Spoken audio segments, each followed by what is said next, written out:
हम ना थोड़ा सा अंडर एस्टिमेट हाँ, करते हैं तालिबान के फाइटर्स को। वही है कि एक टाटा हिलक्स पे एक हाँ, मशीन गन लगी हुई है और वो वो लोग बस सलवार घूम कमीज रहे। में 2 लोग हैं AK-47। That is our picture of Taliban. उनकी किस्मत इस बारे में बड़ी बुलंद रही कि जब वो पावर में आए तो वहाँ पे उनके पास कुछ तो सोवियत इक्विपमेंट था जो सोवियत इन्वेजन के बाद से वहाँ पे बचा हुआ था। उसमें गाड़ियाँ भी आ गईं, राइफल्स भी आ गईं, है ना, गन्स भी आ गईं, हेलीकॉप्टर्स भी आ गए। उसमें से 5 लाख आधे नहीं मिल रहे हैं। मैं उनको सेलिब्रेट नहीं करना चाहता, मैं बस बताना चाहता हूँ रियलिटी क्या है। तालिबान दुनिया की नज़र में एक आतंकवादी संगठन है। उसका जो चरित्र है ना, वो एक इंसर्जेंट मूवमेंट का है। तब यूएस एयरफोर्स को समझ में आया कि हम जिनको समझ रहे हैं कि चप्पल डाल के ये हाँ, राइफल्स लेके घूमते हैं, ऐसा नहीं है। ये सोफिस्टिकेटेड वेपन्स इनके पास में हैं। तालिबान के जो लोग हैं, उन्होंने उनको कंट्री चलाने का अनुभव हो सकता है कम हो। पाकिस्तान के पास में एयरफोर्स है, नेवी है, आर्मी है ना, और बहुत पैसा है तालिबान से आप कंपेयर करोगे तो। लेकिन Taliban has will to fight. Taliban एक पाकिस्तान जो हमारे साथ कश्मीर में करता है ना, तालिबान वही चीज़ पाकिस्तान के साथ में उनके डूरन लाइन पे उनके साथ एग्जैक्टली वही होगा ना। हिंदुस्तान ने 70-70 साल इंसर्जेंसीज लड़ी हैं। पाकिस्तान अपने खुद NWFP में पाकिस्तान भी 70 साल से इंसर्जेंसी फेस कर रहा है। पाकिस्तान को सोचना चाहिए कि उनकी जो हथियारों में या मिलिट्री ट्रेनिंग में जो सुपीरियॉरिटी है, वो उनको तालिबान से जीत नहीं दिलाएगी। तो ऑपरेशन सिंदूर में हिंदुस्तान ने जो किया पाकिस्तान के साथ में कि will attack you, will hit you, और उसके हम वीडियो प्रूफ भी देंगे। इंडिया का लॉजिक ये है कि अगर आप हमें परेशान करेंगे, है ना, आप यहाँ टेररिज्म को बढ़ावा देंगे और हम जानते हैं कि इसके पीछे आप हैं, तो there will be a cost. Pakistan की ये थिंकिंग है कि हर मुस्लिम कंट्री, चाहे उसमें कोई तुक हो या ना हो, वो हिंदुस्तान से नफरत करेगा ही। तालिबान, इसका जब ज़िक्र होता है तो दिमाग में कुछ एक ऐसी इमेज बनती है कि अफ़गानी पोशाक पहने कुछ शख्स हैं, जिन्होंने हाथ में AK-47 राइफ़ल ली हुई है, टूटे हुए ट्रकों में ये लोग घूम रहे हैं और सुसाइड बॉम्बर्स बनने की ट्रेनिंग दे रहे हैं लोगों को। Not at all a strong force. पर अब थोड़ी पिक्चर बदल गई है। तालिबान और पाकिस्तान के बीच में टेंशन्स चल रही हैं। फिलहाल 48 घंटे का सीज़फायर तो हो चुका है, लेकिन दोनों देश कह रहे हैं कि एक दूसरे ने सीज़फायर की अपील की। यानी तालिबान कह रहा है कि पाकिस्तानी सैनिक हमने भगा दिए क्योंकि वो हमसे डर गए, और पाकिस्तान की ओर से सीज़फायर की अपील की गई।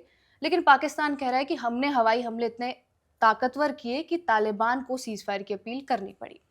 अभी तो सीज़फायर हो चुका है, लेकिन ऐसा कहा जा रहा है कि सीज़फायर ज़्यादा घंटों तक नहीं रहेगा। तालिबानी फोर्स पाकिस्तानी फोर्स से लड़ रही है। कैसे तालिबानी फोर्स इतनी बड़ी फोर्स बन के उभर रही है कि वो पाकिस्तान को टक्कर दे रही है, जो ब्रिटिश आर्मी की नींव पर बनी थी? कौन से फैक्टर्स रहे हैं जिनकी वजह से तालिबानी फोर्स जो है वो पाकिस्तानी फोर्स से लड़ पा रही है, जिनमें एक फैक्टर हथियार का है, जो यूएस और सोवियत इन्वेजन की बदौलत उन्हें मिले।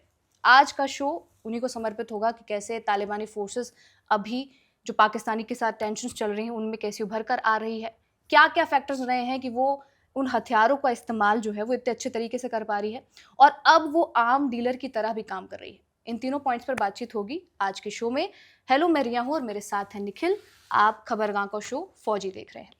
तो शुरुआत निखिल इसी से, क्योंकि मैंने जब अभी थोड़े दिन पहले जब हम फॉरेन मिनिस्टर आए थे अफगानिस्तान के जी। मुत्तकी, तो मैंने आपसे कहा था कि इन लोगों को क्या डिप्लोमेसी समझ जी। आती है, तो आपने कहा ये लोग पूरा देश चला रहे हैं। जी हाँ। तो ये देश चलाने वाले लोग आज पाकिस्तान हुँ। फोर्स के साथ आमने सामने खड़े हुए हैं।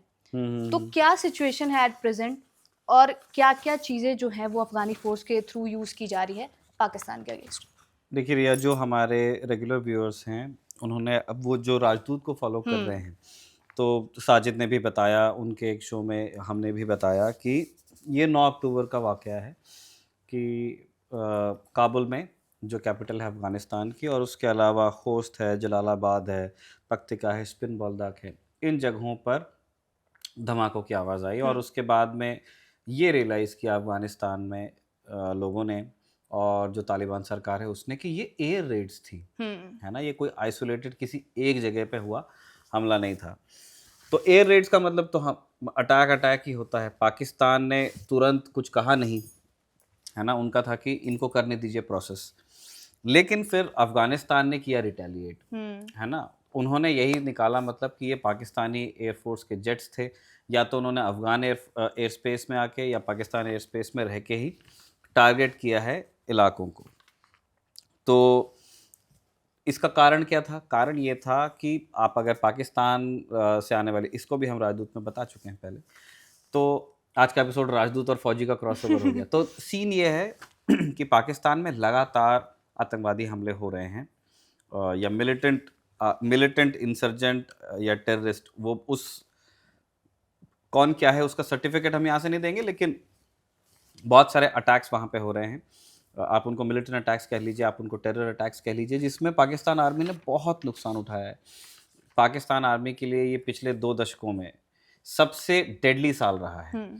पूरे 2024 में जितनी जानें गई पाकिस्तानी सोल्जर्स की, उससे ज़्यादा जानें 2025 में अक्टूबर में जब मैं आपसे बात कर रहा हूँ तब तक की जा चुकी हैं, 2400 के ऊपर।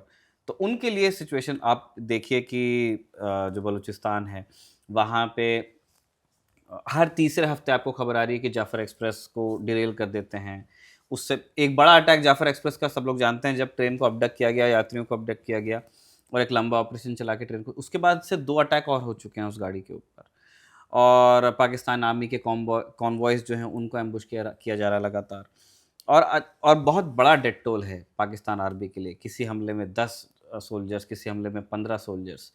तो इस वजह से पाकिस्तान के ऊपर ये प्रेशर क्रिएट हो गया था कि अगर इतने दबाव में हमारे ट्रूप्स रहेंगे कि हम लगातार नुकसान उठाते रहेंगे तो काम चल नहीं पाएगा, और इसलिए we need to send a message.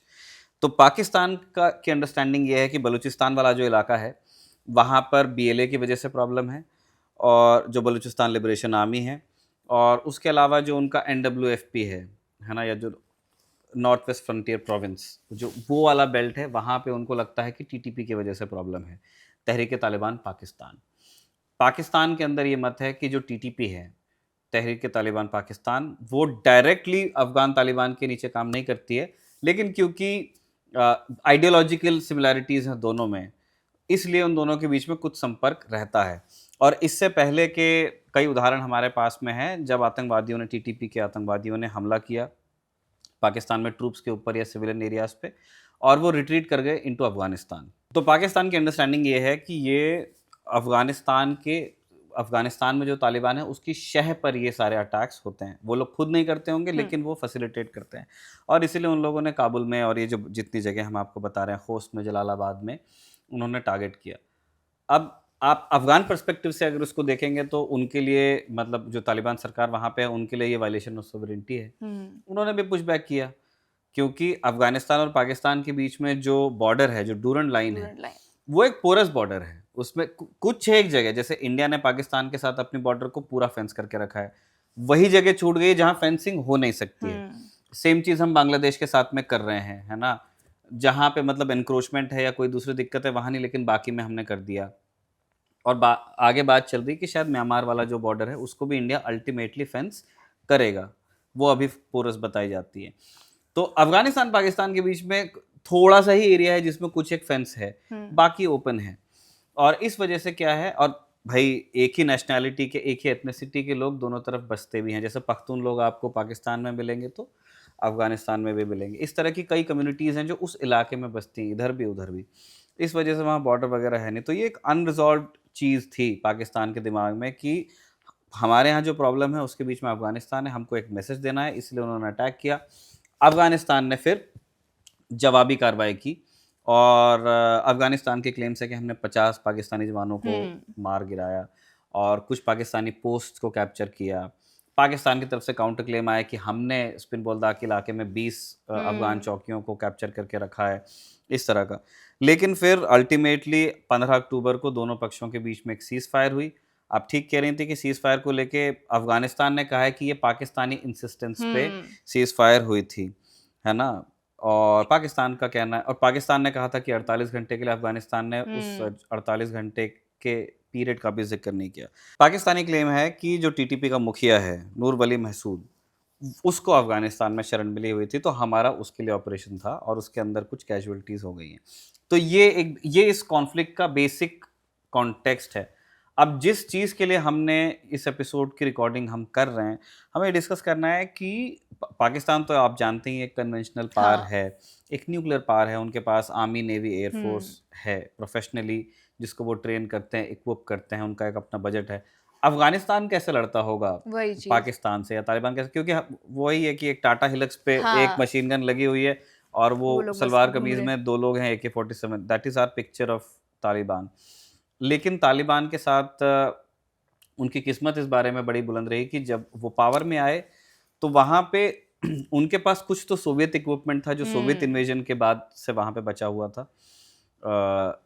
आप लगाइए 1990s के टाइम से जो तालिबान के पास में रहा है, और उस टाइम पे तो उनको कितना हार्डवेयर मिला। और तब तो कुछ टैंक्स उनके पास आ गए हाँ। थे, कुछ Mi-8 हेलीकॉप्टर्स आ गए थे, कुछ एक Mi-25 हेलीकॉप्टर्स भी उनके पास में रहे हैं, है ना? जो एक अटैक हेलीकॉप्टर है Mi-24। तो ये सारा इक्विपमेंट उनके पास में आया। कुछ सोवियत एरा के कुछ आर्टिलरी पीसेस उनके पास में थे। तो इन सारी चीज, तो जब हुआ ये कि सोवियत जब गया, जब सोवियत संघ वहां से वापस लौट गया, उसके बाद में अ, उस हार्डवेयर जो ले जा सकते थे वो वापस लेके चले गए, और बहुत सारा सामान वहाँ पे रह गया। तो मैंने बताया आर्टिलरी पीसेस थे, कुछ एयरक्राफ्ट्स थे, बहुत सारी राइफल्स थी, बहुत सारे राउंड्स थे, है ना? कुछ जो मल्टी बैरल रॉकेट लॉन्चर्स होते हैं, है ना? जो एक साथ एक ट्रक के ऊपर बहुत सारे रॉकेट लॉन्चर्स रखे होते हैं, एक साथ वो फायर करते हैं, उस तरह के कुछ आर्टिलरी पीसेस थे। ये सारे उनके पास वापस रह गए। तो वो उन्होंने रिटेन किए। कुछ टैंक्स, अफगानिस्तान में कई वारलॉर्ड्स ऐसे होते थे जो मतलब उनके लिए एक प्राइस पोजेशन होता था कि इसके पास 2 टैंक है, इसके पास 10 टैंक हैं, जो सोवियत फौज से ही उन्होंने लिए थे, या पहले जो अफगान आर्मी हुआ करती थी सोवियत समर्थित, उनसे कुछ लूटे गए थे। एक टाइम पे तालिबान के पास में एयरक्राफ्ट भी रहे हैं, मतलब अभी नहीं, पहले की मैं बात कर रहा हूँ। MiG-21, है ना, Su-22, इस तरह के एयरक्राफ्ट उनके पास में रहे। तो ये सोवियत संघ के वहां से वापस लौटने के टाइम की बात है।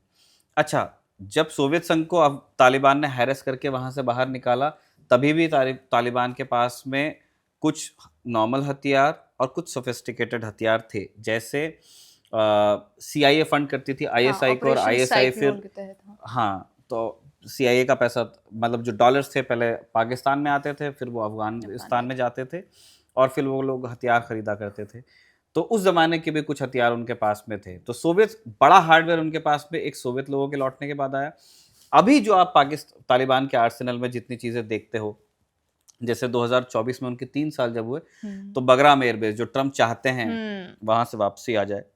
और हर कुछ महीनों में वो सोशल मीडिया पे डालते रहते हैं कि हाँ, हाँ भाई ये देखो हमारे पास ये है, हमारे पास ये एयरक्राफ्ट है। हाँ, तो 2000 अगस्त 2024 में जो परेड हुई थी बगराम एयरबेस में, वहां पे तो हमने बहुत चीजें देखी। हाँ। हमने US की पीछे छोड़ी हुई हमवीज देखी, हाँ। एमरैप्स देखे, है ना, जो माइन प्रोटेक्टेड व्हीकल होता है, बड़ी हमवी आप उसको कह लीजिए।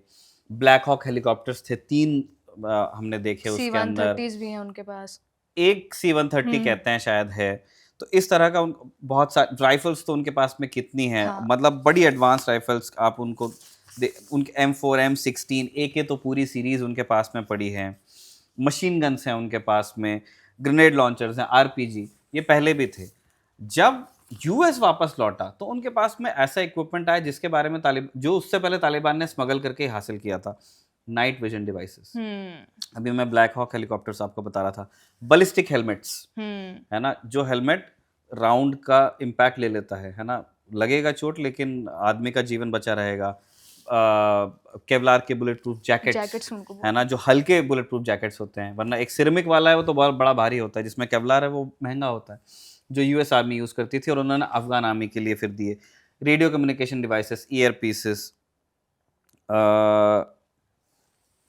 जब US ट्रूप्स वहाँ पे थे तो उन्होंने अपने बेसिस के आसपास वो हेस्को बैरियर्स बनाए थे, है ना, वो जो एक मेटल की मेश होती है और उस पे एक मोटा कपड़ा लगा होता है, और उसके अंदर फिर मिट्टी भरते हैं, तो वो एक 4 दीवारी की तरह काम करता है। तो आज जिन पोस्ट पर पाकिस्तान ने अटैक किया, जिनमें तालिबान के पोस्ट थे, वो हेस्को बैरियर से घिरे हुए थे। तो ये US मिलिट्री के लाए हुए बैरियर्स ही थे। तो मतलब वो देखने में बड़ी आयरॉनिक चीज़ थी कि कभी इन्हीं बैरियर्स को फांद के तालिबान आए, और आज उन्हीं बैरियर्स के दूसरी तरफ से पाकिस्तान ने तालिबान के पोस्ट पर हमला किया।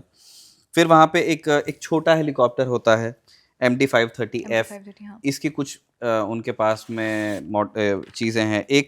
कुछ सेस्ना कैरावान है उनके पास में, एक AN-29 सुपर टुकानोस, ये कुछ थे जब ये हम आपके साथ फौजी रिकॉर्ड कर रहे हैं, अभी भी हैं क्या, मैं श्योर नहीं हूँ, लेकिन ये थे तो सही उनके पास में।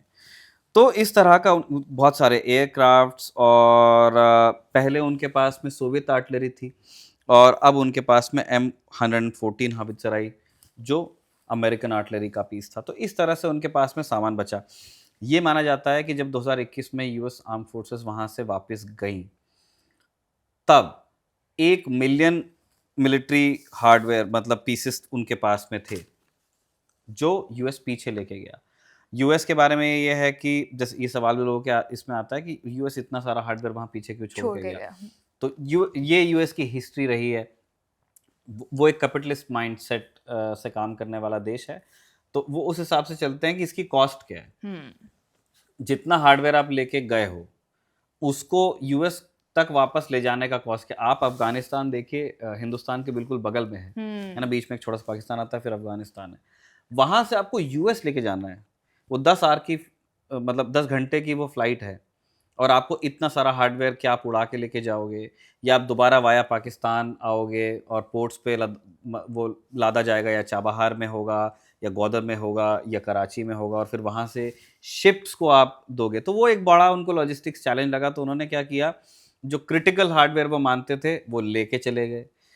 जो उनको ऐसा लगता था कि हाँ इसके बारे में हम देखेंगे, या इनको ले जाने में बहुत ज़्यादा पॉइंट, जैसे हमवीज़ उन्होंने छोड़ी, हाँ, हम भी इस एमरैप्स उन्होंने छोड़ दिए। उन्होंने कहा इसको तो वापस ले जाना ही नहीं है। कुछ ऐसा इक्विपमेंट था जो ले जाना चाहते थे, लेकिन उनको नहीं लगा था कि इतना ड्रामेटिकली काबुल तक तालिबान पहुंचेगी, है ना। तालिबान का हार्ट कांदाहार में है, लेकिन जो सीट ऑफ पावर अफगानिस्तान की है वो काबुल में। तो यूएस आर्म फोर्सेस को नहीं लगा, उनको नहीं लगता था कि अगस्त में हमको छोड़ना पड़ेगा। उनके दिमाग में शायद दिसंबर था। तो उस समय तक के उनके बेसिस पे जितने कुछ एयरक्राफ्ट्स वो लोग फ्लाई करके लेके गए, जो नहीं ले जा पाए, उसको उन्होंने उसके जो कॉकपिट में जितना सामान वो हथौड़े से तोड़ सकते थे, उन्होंने वो किया। अफगान मिलिट्री के जो पायलट्स थे, अफगान एयरफोर्स बनाई थी एक छोटी सी, तो उसमें जितने पायलट्स जितने एयरक्राफ्ट्स को लेकर के जा सकते थे, है ना, जैसे मैं अभी देख रहा था, तो काफ़ी सारे एयरक्राफ्ट्स उज़्बेकिस्तान गए, है ना। 22 फिक्स्ड विंग एयरक्राफ्ट और 24 हेलीकॉप्टर्स उज़्बेकिस्तान और ताजिकिस्तान गए, जिस दिन वो फॉल ऑफ काबुल हुआ उसके 1-2 दिन में। और इनमें से ये टोटल हो रहे हैं आपके 46। इनमें से 24 एयरक्राफ्ट अल्टीमेटली यूएस में एरिजोना में जो उनका एक बोन यार्ड है बड़ा सा, वहां तक के भी पहुंचे। तो यूएस ने ऐसा नहीं रिकवर करने की कोशिश की, लेकिन फिर भी बहुत सारे आर्टिलरी शेल्स, बहुत सारी बुलेट्स, बहुत सारी machine guns, rifles, night vision device. तो एक पैरामिलिट्री के पास कम से कम जितना हार्डवेयर होना चाहिए, है ना, उतना तो तालिबान के पास में आ गया, और उसकी संख्या थी 10 लाख। और ये एक बहुत बड़ी प्रॉब्लम फिर बनी 2024 में। यूएन की जो सैंक्शन कमेटी है, जिसने, क्योंकि तालिबान को वो एक आतंकवादी समूह मानते हैं, उसके सामने बीबीसी दावा करता है अपनी रिपोर्ट्स में कि तालिबान के ही ऑफिशियल्स ने नाम न छापने की शर्त पे कन्फेस कर गए वो कि जो 10 लाख पीसेस थे इक्विपमेंट, है ना, मिलिट्री इक्विपमेंट, उसमें गाड़ियाँ भी आ गई, राइफल्स भी आ गई, है ना, गन्स भी आ गई, हेलीकॉप्टर्स भी आ गए, उसमें से 5 लाख आधे नहीं मिल रहे हैं। तो आधे नहीं मिल रहे हैं, आधे कहाँ गए हैं? बीबीसी के उस रिपोर्ट में कहा गया है कि कुछ है तहरीक तालिबान पाकिस्तान, हाँ। जो पाकिस्तान का सबसे बड़ा डाउट है कि इनको इक्विप करता है तालिबान। लश्कर तैयबा को भी कहते हैं कि कश्मीर में भी मिले। हाँ, कश्मीर में भी मिले। कश्मीर में 2023 में मिल गए थे, आज तो हम 2025 में हैं। इस्लामिक मूवमेंट ऑफ उज़्बेकिस्तान, फिर ईस्ट तुर्किस्तान इस्लामिक मूवमेंट, और यमन में भी एक अंसारुल्लाह मूवमेंट है, वहाँ तक के ये इक्विपमेंट गए। तो इसके दोनों चीज़ें कही जाती है। कुछ लोग कहते हैं कि तालिबान ने दिया है ना, और कुछ ये कहते हैं कि तालिबान ने ब्लैक मार्केट में इन चीज़ों को स्मगल होने दिया, और ब्लैक मार्केट से इन एंटाइटीज ने खरीद। और जैसे आपने बताया, लश्कर के पास में, इंडिया में जितने आतंकवादी संगठन हैं उनके पास, स्पेशली कश्मीर में, ये हथियार मिले हैं। और उनका सोर्स ऑफ इनकम भी मैंने सुना है कि ये बहुत बड़ा सोर्स ऑफ इनकम है, यही हथियारों को बेचना। देखिए वो फिर तालिबान के थॉट में है। जैसे ये एक बड़ी इंटरेस्टिंग चीज़ है कि इतने हथियार अगर किसी के पास आ जाएं, तो एक कॉमन थॉट क्या होगा उसके दिमाग में कि ये हथियार मैं रख लेता हूँ। जैसे यूएस पहले क्या हुआ, जैसे यूएस अनअपोलोजेटिक रहता है अपने हर काम के लिए। वो कुछ भी, वो किसी का मर्डर भी कर देंगे, वो कहेंगे कि नहीं नहीं ये नेशनल सिक्योरिटी के लिए ज़रूरी था। तो जब अफ़गानिस्तान में कितना हार्डवेयर छूट गया, जब ये आया ना, कुछ यूरोपियन जर्नलिस्ट गए, फिर ये अल जज़ीरा और इन सब लोगों ने जाकर जब वहाँ पे किया, तो देखा गया कि यूएस ने पहले कहा था कि हम डिस्ट्रॉय करके आए, लेकिन तालिबान अपने परेड में हेलीकॉप्टर्स उड़ा रहा है। तो शुरू-शुरू में फिर ये बात आई कि यूएस ने और वेस्टर्न एक्सपर्ट्स ने कहा कि तालिबान के पास ये हेलीकॉप्टर्स हैं, बट पायलट्स नहीं होंगे, या जितने पायलट्स होंगे किसी तरह उन्होंने रखे हैं, ये भागेंगे कुछ दिन में, आप मेंटेन नहीं कर पाओगे, अगर मेंटेनेंस के लिए आप इंजीनियर लेके आओगे तो आपको स्पेयर पार्ट्स नहीं मिलेंगे। लेकिन मैं जैसे आपको बता रहा हूँ, पिछले साल जो परेड हुई थी उसके अंदर वो एयरक्राफ्ट उड़ रहे थे, कम से कम ब्लैक हॉक्स हम 3 उड़ते हुए देख रहे थे। तो तालिबान ने इनको सहेज के रखा। यूएस ने जब आलोचना होने लगी कि आप इतने हथियार क्यों छोड़ के गए हो, तो फिर यूएस की तरफ से कहा जाने लगा कि ठीक है, विल सी कि कैसे रिकवर कर सकते हैं। और इस तरह की बातें जब कही, है ना, ट्रंप ने भी कही, तो तालिबान की तरफ से एक बहुत ही स्टर्न रिप्लाई आया कि ये जो हथियार यहाँ पे अफगानिस्तान में है, चाहे वो सोवियत हो चाहे वो अमेरिकन हो, ये स्पॉइल ऑफ वॉर है। मतलब हमने जंग में जीते हैं और अब ये हमारे हैं, तो कोई ले जाता, अगर कोई ले जाना चाहेगा तो उसको लड़ के ले जाना पड़ेगा। तो इस तरह से तालिबान ने उस चीज़ को चलाया, लेकिन फिर हम जानते हैं कि आधे हथियार आ गए। अब कैसे आ गए, तो उसमें भी बीबीसी की अगेन वो रिपोर्ट ये कहती है कि कुछ एक हथियार, मतलब 20% हथियार, वो कहते हैं कि तालिबान तो जैसे कंधार में हेडक्वार्टर है और काबुल से वो लोग काम कर रहे हैं, सीट ऑफ पावर है, लेकिन बहुत सारे लोकल वॉरलॉर्ड्स हैं विद इन तालिबान जिन्होंने फिर अल्टीमेटली तालिबान की सदारत को मान लिया कि ये इनके तहत हम रहेंगे। तो तालिबान ने क्या किया कि उन इलाकों में जो ब्रिटिश वेपन्स थे, या अफगान नेशनल आर्मी के वेपन्स थे, या यूएस आर्मी के वेपन्स थे, मरीन्स के वेपन्स थे, उनको कुछ रखने दिए। और इन लोगों ने भी कई सारे हथियार, अब ये छोटे वॉरलॉर्ड्स हैं, इन्होंने कुछ बेचे हैं, कुछ इन्होंने ब्लैक मार्केटिंग में दे दिए, कुछ इन्होंने गिफ्ट भी किए। अफगानिस्तान में वॉरलॉर्ड्स के बीच में ये चलता है, हाँ, गिफ्ट करना, कि किसके पास, जैसे पहले था ना शौकीन, जैसे अहमद शाह मसूद का हमने पिछले भी शायद इस फौजी में बात की है, या राजदूत में हम बात कर, अहमद शाह मसूद के पास हेलीकॉप्टर हुआ करता था खुद का, तो वो रशियन MI-8 हेलीकॉप्टर था और उसमें वो उड़ा करते थे। MI-17 या MI-8 दो में से कोई एक हेलीकॉप्टर उनके पास में था, और बड़ी शान से कि अहमद शाह मसूद का हेलीकॉप्टर है भाई ये। तो इस तरह से बाकी वॉरलॉर्ड्स कोई टैंक रखता है कुछ, और जब एक दूसरे से मिलते हैं तो उनको गिफ्ट भी करते हैं। तो इस तरह से हथियार, मतलब वहाँ का एक जो ट्राइबल सेटअप है अफगानिस्तान में, उसमें ये हथियार फ्लोट कर रहे हैं। आधे कहते हैं बेच दिए गए, लेकिन आधे उनके पास अभी भी हैं। अच्छा, ये तालिबानी फोर्सेस को अगर हम देखें, उतनी खास उनकी ट्रेनिंग नहीं है। अब वही, अगर आप किसी बच्चे को खिलौना पकड़ा दो तो वो अंजर पंजर उसके खोलेगा और वो अपने हिसाब से देखेगा कि मैं उसको कैसे अलग बना सकता हूँ। इनके साथ भी सेम सीन रहा है कि इन्होंने खुद ही डिकोड कर लिया कि हमें कैसे ये हथियार ऑपरेट करने हैं, या कुछ भी जो एम्यूनिशन है उसका इस्तेमाल कैसे करना है। क्योंकि रशियन कुछ भी, वो वॉरफेयर का कुछ भी यूज करना, चाहे आप जेट्स यूज कर रहे हो या अमेरिकन एम्यूनिशन को भी यूज करना, इतना आसान तो नहीं है। देखिए, मैं वहीं पे मतलब जैसे थोड़ा डिसएग्री करता हूँ कि हम ना थोड़ा सा अंडर एस्टिमेट करते हैं तालिबान के फाइटर्स को, और इसमें कोई मैं उनको सेलिब्रेट नहीं करना चाहता, मैं बस बताना चाहता हूँ रियलिटी क्या है।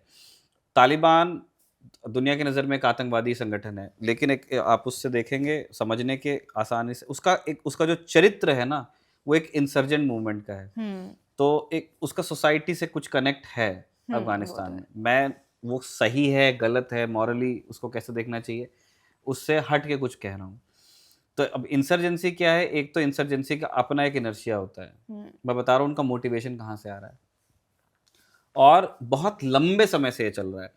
वो उन्होंने 20 साल तंग किया सोवियत को, सोवियत समर्थित सरकार को किया, उसके बाद सोवियत संघ की फौज को किया, ठीक है ना। मतलब आप ले लीजिए 70s 80s में वो हैरेस कर रहे हैं सोवियत लोगों को, तो तब वो, और वो उस बाय द वे उन्होंने जो सोवियत हथियार होते थे वही वो लोग खरीदते थे ब्लैक मार्केट से। कुछ अमेरिकन वेपन्स उनके पास में हुआ करते थे, और सोवियत लोग अपने साथ में वो लेके आए थे, हेलीकॉप्टर्स लेके आए थे, जेट्स लेके आए थे। तो सोवियत एयरफोर्स का ये मानना था कि उनकी एयर सुपीरियॉरिटी रहेगी अफगानिस्तान में, क्योंकि वहाँ जो ये वॉरलॉर्ड्स हैं, इनके पास में मतलब बंदूकें हो सकती हैं, लेकिन ये हेलीकॉप्टर को थोड़ी कोई बंदूक मार देगा। वही। लेकिन CIA ने बहुत ही स्ट्रेटेजिकली स्टिंगर मिसाइल्स दी थी। और स्टिंगर मिसाइल एक बहुत सोफिस्टिकेटेड पीस है, लेकिन उसको यूज़ करना बड़ा आसान है। आप शोल्डर फायर्ड है वो, तो आप कंधे पे रख के आप बस एम करो एयरक्राफ्ट की तरफ और आप उसको ट्रिगर प्रेस करोगे तो वो जाती है हेलीकॉप्टर का हीट सिग्न या जो भी एयरक्राफ्ट है उसका हीट सिग्नेचर ट्रैक करते हुए। तब यूएस एयरफोर्स को समझ में आया कि हम जिनको समझ रहे हैं कि ये चप्पल डाल के ये हाँ। राइफल्स लेके घूमते हैं, ऐसा नहीं है। ये सोफिस्टिकेटेड वेपन्स इनके पास में हैं, किसी ने दिया, इन्होंने खरीदा, जो भी हो, और ये उनको इस्तेमाल करना भी जानते हैं। उस ज़माने में यूएस एडवाइजर्स ने जाके उनको ट्रेन भी किया, या पाकिस्तानी जो एजेंट्स हुआ करते थे आईएसआई के, उन्होंने उनको ट्रेन किया और बाद में उन्होंने वो स्किल खुद एक्वायर की, है ना? कुछ अफगान फोर्सेस के भी लोग शामिल है, क्या वो भी है एक फैक्टर? देखिए अभी तो है, हाँ। क्योंकि 2021 में जब फॉल ऑफ काबुल हुआ, उसके बाद में कई लोगों ने बाहर जाने की कोशिश की अमेरिका से, लेकिन अफगानिस्तान से, लेकिन सब नहीं जा पाए। तो जो लोग नहीं जा पाए उनके पास अब दो ही, या तो मरो या तो तालिबान के साथ आ जाओ, है ना? क्योंकि तालिबान को हृदय परिवर्तन तो हुआ नहीं है उसका। तो अफगान नेशनल आर्मी के बहुत सारे लोग, फिर उनके वो तो उनके लिए जीवन और मृत्यु का प्रश्न बन गया था कि उनको तालिबान के साथ जाना पड़ा। तो आज आप उनके जो हेलीकॉप्टर्स उड़ते हुए देख रहे हो, आज आप उनके आर्टिलरी पीसेस जो देख रहे हो, या जो गाड़ियाँ उनके एमरैप्स, हमवीज़, इनका मेंटेनेंस जो हो रहा है, उसमें बहुत सारे लोग अफ़गान नेशनल आर्मी के जो पहले थी, उसके सरेंडर्ड सोल्जर्स हैं। फिर तालिबान ने एक कॉल भी दिया था कि पूरे दुनिया भर में जितने अफ़गान इंजीनियर्स और पायलट्स, और उनको लगा कि ब्रेन ड्रेन हो गया, वापस आइए, आपको इस बात के लिए जज नहीं किया जाएगा कि आप पुराने यूएस कोलैबोरेटर थे, है ना? अगर आप हमारे साथ काम करते हो तो। कुछ लोग उसमें भी वापस आए। तो इस तरह से तो तालिबान के जो लोग हैं, उनको कंट्री चलाने का अनुभव हो सकता है कम हो, लेकिन फाइटिंग का, है ना, स्पेशली कम कॉम्प्लिकेटेड जो हथियार हैं, small arms, rifles, machine guns, artillery pieces को बनाना बड़ा कॉम्प्लिकेटेड चीज़ है, लेकिन उनको ऑपरेट करना इज़ रिलेटिवली ईज़ी। मैं आपको या आप मुझे मतलब हम मुझे लगता है कि 15-20 दिन में बता सकते हैं कि एक आर्टिलरी पीस कैसे ऑपरेट होता है, उसका बेसिक मेंटेनेंस कैसे होता है। बस आपको वो फ्लो चार्ट होना चाहिए और आप वो उन स्टेप्स को फॉलो कर लीजिए।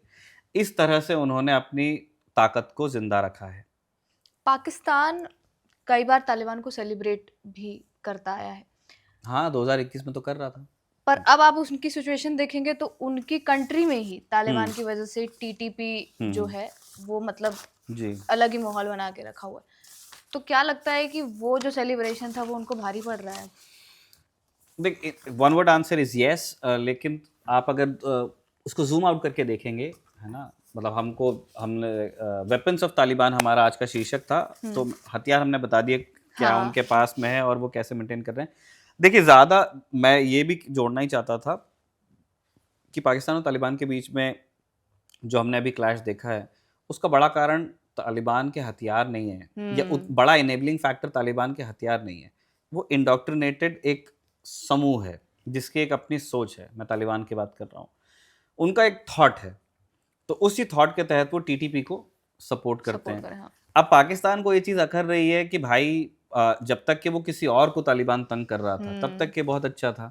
पाकिस्तान में बहुत लोग शौक में, पाकिस्तान में बहुत सारे जैसे इंडिया में हर आदमी एक राजनीतिक विश्लेषक होता है, वैसे पाकिस्तान में हर आदमी एक स्ट्रेटेजिक थिंकर होता है। हर आदमी पत्थर मारेंगे, स्ट्रेटेजिक थिंकर पे ही गिरेगा, और वो बड़ा आपको उससे बताएंगे कि हमने 3 सुपर पावर्स को हराया है ना? पहले अंग्रेज़ आए तो अंग्रेज़ वापस गए अफ़गानिस्तान से, फिर उसके बाद में सोवियत आए तो सोवियत वापस गए अफ़गानिस्तान से, और फिर अमेरिका आया तो अमेरिका वापस गया अफ़गानिस्तान से, और तीनों में वो अपनी भूमिका ढूंढते हैं। 2 में तो रही भी है, पाकिस्तान की डायरेक्ट आईएसआई की भूमिका रही है।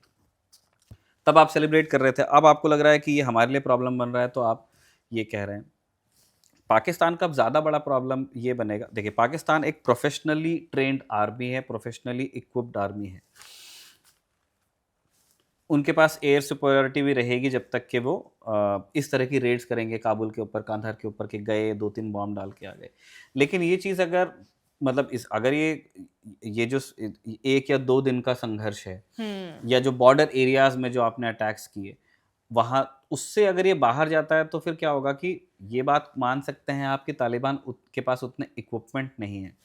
पाकिस्तान के पास में एयरफोर्स है, नेवी है, आर्मी है, है ना, और बहुत पैसा है तालिबान से आप कंपेयर करोगे तो, लेकिन Taliban has will to fight, हाँ वही चीज़ है ना, उनकी जिजीविषा है, और उनको सीधी लड़ाई करनी भी नहीं है बाय द वे।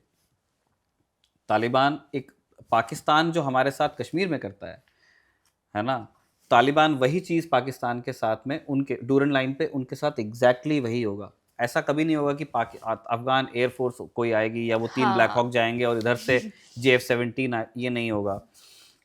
ज़्यादा ये लैंड कॉन्फ्लिक्ट्स होंगी, रेड्स होंगी, पाकिस्तान भी रेड्स करेगा, अफगानिस्तान भी रेड्स करेगा।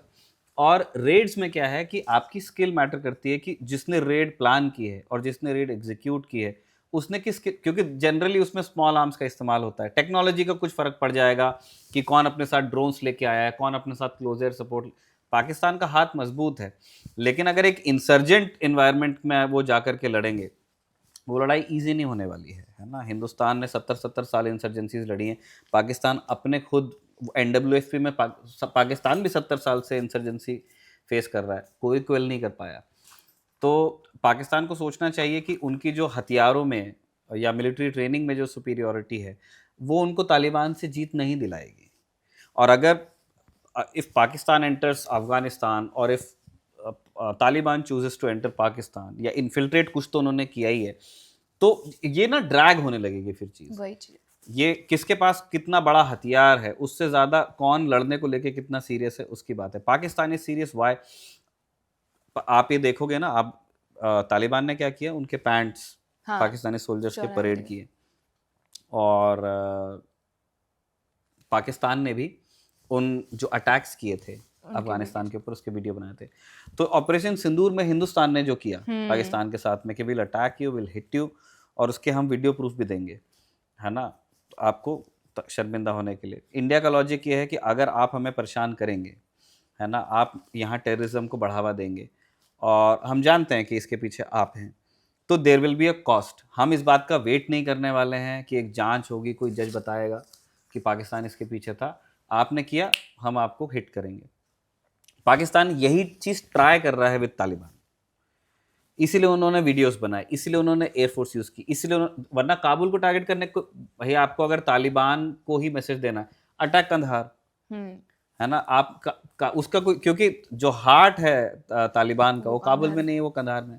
तो इस तरह की चीज़ें जो उन्होंने की है ना, पाकिस्तान ने एक मैसेज देने की कोशिश की, और पाकिस्तान एक तालिबान को ये बताने की कोशिश कर रहा है कि अगर इस तरह के अटैक्स होते रहेंगे, है ना, जाफर एक्सप्रेस बार बार डिरेल होती रहेगी, तो आपको भी दिक्कत हो सकती है। ये भी एक रीज़न बताया जाता है कि वो पाकिस्तान की एक्सपेक्टेशन ये थी कि मुत्तकी एक मीटिंग करवा देंगे TTP और पाकिस्तान के बीच में, मुत्तकी, लेकिन इंडिया आ गए, और ये प्लान था, इंडिया ने उनको तो एग्जेम्पशन भी जो दिलवाया है इंटरनेशनल ट्रैवल का, वो हिंदुस्तान ने दिलवाया है। तो पाकिस्तान को उस ऐसा फील हुआ होगा कि हम पे अटैक हो रहे हैं, जिससे हमको बात करनी है वो आदमी हमारे दुश्मन के घर जा रहा है। और इंडिया के साथ तालिबान के संबंध, पाकिस्तान की ये थिंकिंग है कि हर मुस्लिम कंट्री, चाहे उसमें कोई तुक हो या ना हो, वो हिंदुस्तान से नफरत करेगा ही। और जबकि 1.5 कंट्री है पूरी दुनिया में, मुस्लिम वर्ल्ड में, जिसका हिंदुस्तान के साथ में संबंध अच्छे नहीं है। वन इज पाकिस्तान, और आधे आधे कभी तुर्की हो जाता, कभी कोई और होता है। अफगानिस्तान पाकिस्तान की ही वजह से थोड़ा थोड़ा। हाँ, तो अब अफगानिस्तान में आप आम लोगों से पूछिए या जो पुराने एडमिनिस्ट्रेशन में थे, और या तालिबान, किसी को इंडिया से कोई प्रॉब्लम नहीं है, वो इंडिया को एक दोस्त की तरह देखते हैं, संबंध अभी आगे ही जा रहे हैं। तो इसलिए पाकिस्तान को ऐसा लगा होगा कि मतलब हमें इस यहाँ पे कुछ नॉइस क्रिएट करनी चाहिए, इसलिए उन्होंने अटैक किया। तो हथियार तालिबान के पास में पहले 10 लाख थे, अभी 5 ही लाख बचे, है ना। बहुत रूडिमेंट्री भी नहीं है, बहुत सोफिस्टिकेटेड भी नहीं है, लेकिन मेन चीज़ ये है कि अगर वो पाकिस्तान को एक कॉन्फ्लिक्ट में ड्रॉ कर लेते हैं तो पाकिस्तान ना उलझ के रह जाएगा। पाकिस्तान अभी अपनी ईस्टर्न बॉर्डर्स को लेके और नॉर्दर्न बॉर्डर्स को लेके सशंकित रहता है, जो हिंदुस्तान के साथ में, उसको डर लगता है कि हम, इंडिया के पास कोई काम नहीं, हम घुस जाएंगे वहाँ। वो दोनों तरफ परेशान नहीं होना चाहते हैं, वो डूरन लाइन को लेके परेशान नहीं होना चाहते हैं। और एक और चीज़ ये भी है कि अफगानिस्तान ने हमेशा से ये कहा कि डूरन लाइन एक अंग्रेज ऑफिसर ने बना दी थी, लेकिन हमसे कंसल्ट नहीं किया, है ना। आपने बना, ब्रिटिश इंडिया की उसको बनानी होगी बॉर्डर, और अफगानिस्तान और ब्रिटिश इंडिया के बीच में बन रही थी वो। तो डूरन लाइन जब बनी तो ऐसे इलाकों से चली गई जिसमें एक ही कम्युनिटी बट गई 2 जगह, और किसी का रिश्तेदार इधर, किसी का रिश्तेदार इधर, सेम जो रेडक्लिफ लाइन के साथ में हुआ या बाकी लाइंस के साथ में हुआ। तो वो एक पर्सपेक्टिव का फ़र्क है।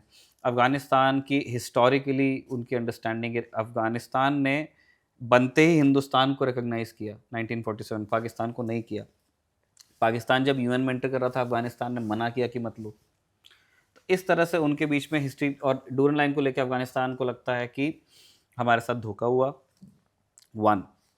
और कभी क्या है कि अब वो जो भी था, धोखा था या इनजस्टिस था, उसको लेकर के इतनी मिथ बिल्डिंग हो गई है कि अब डूरन लाइन अफ़गान लोगों के दिमाग में या तालिबान के दिमाग में एक मिथिकल चीज़ है। वो उसको इतना मानवीय बड़ा मुद्दा उन्होंने अपने दिमाग में बना लिया, या उनका परसेप्शन ऑफ डूरन लाइन इतना आउटरेजियस है, वो कभी पाकिस्तान एक्सेप्ट नहीं कर सकता। तो इसलिए अभी एक वो जिसको कहते हैं ना फेस्टरिंग वुंड, नासूर की तरह अभी रहेगा।